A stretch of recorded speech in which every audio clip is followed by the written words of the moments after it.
Hello and welcome. This is Cheryl. We are on day 20 of the Spellbinders Crafty Advent Calendar. So if you haven't been following along, I'm going to open up the window for day 20 and create something with it. If you don't want to know what it is yet, save this video to watch for later because you're about to find out. So today we have a layering stencil. So there are 3 layers to this stencil and it creates a random dot pattern. So this one's going to be fun to play with. Now this stencil set is about 3 inches by 3 inches, so it doesn't create a full background for, say, an A2 card. We're just going to do an area with the stenciling, and then I'm going to trim it out and use it as a layer. You could use these and create a larger background with them.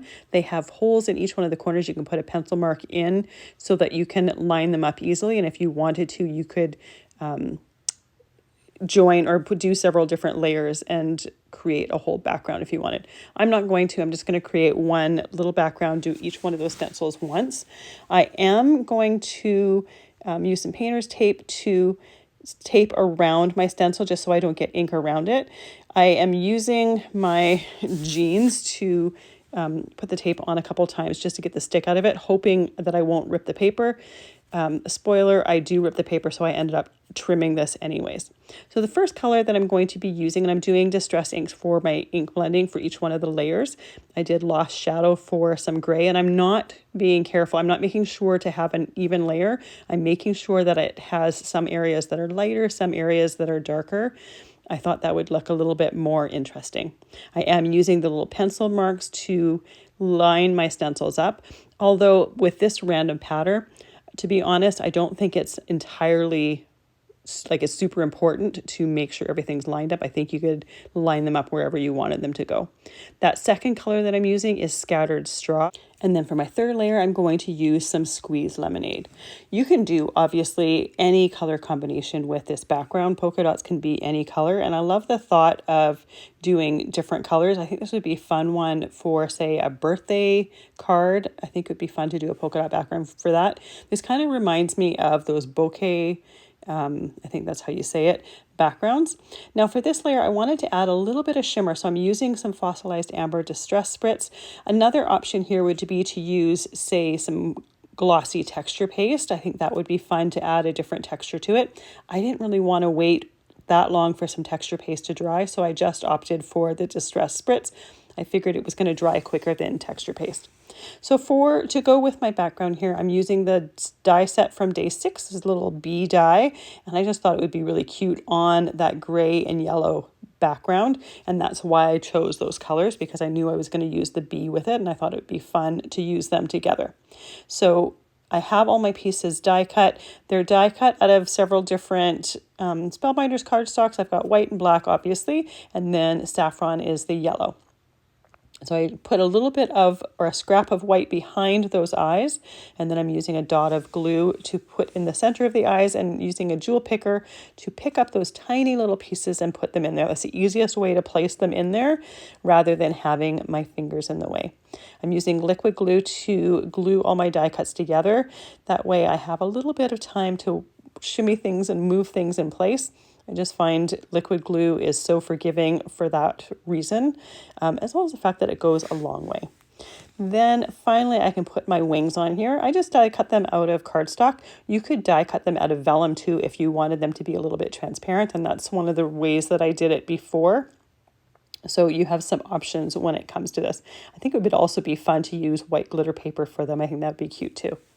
So with this all dried or all glued together, I'm going to add a little bit of texture to this with some Stickles and some glossy accents. So I'm putting some Stickles on the little antenna as well as around the wings, and then I'm going to put some glossy accents on the eyes just to give them some shine and a little bit of dimension. Because I already have to wait for my Distress Spritz to dry, I figured I might as well do this before my card is put together and wait for all of those to dry together.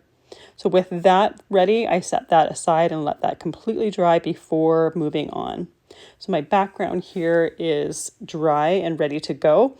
Now, the one thing that I wasn't paying attention to when I was doing my ink blending on my stencil here is I got a little bit of yellow in one of those pencil holes. So that's where that was the final straw in really needing to cut this up. Even though I had the paper torn, I was trying to think of ways that I could cover those areas in a bit of a creative way. Sometimes fun to try to think outside the box and find creative ways to do things. But because I got yellow in that stencil hole, it would have looked a little bit weird having a dot there. So I die cut this to 2 3/4 inches. I have a piece of black cardstock here that I am die cutting or trimming down to 3 by 3 inches. I'm also going to use a piece of black cardstock for my mat on the back of my card. That was cut down to 4 inches by 5 1/4. And then a piece of white that I've cut to 3 3/4 by 5 inches. Now I want to add a sentiment to my card. So I'm using the stamp set from day 19 and I'm going to add a sentiment. And I just use the happy birthday wishes sentiment for this. I'm going to use my Misti stamping tool and use that to help me position my stamp and make sure that it's nice and straight, as well as the fact that by using the Misti, I can make sure and stamp it a couple times if I don't quite get a clear impression the first time. Just using some black Memento ink to stamp. You could also use one of the colors that were used for ink blending the background, but I wanted something to be nice and dark, and I thought the black would go well with that black cardstock that are on the different mats as well as on the bee die cut. With all of my pieces ready to go, I can assemble my card. I'm going to put down that black mat first.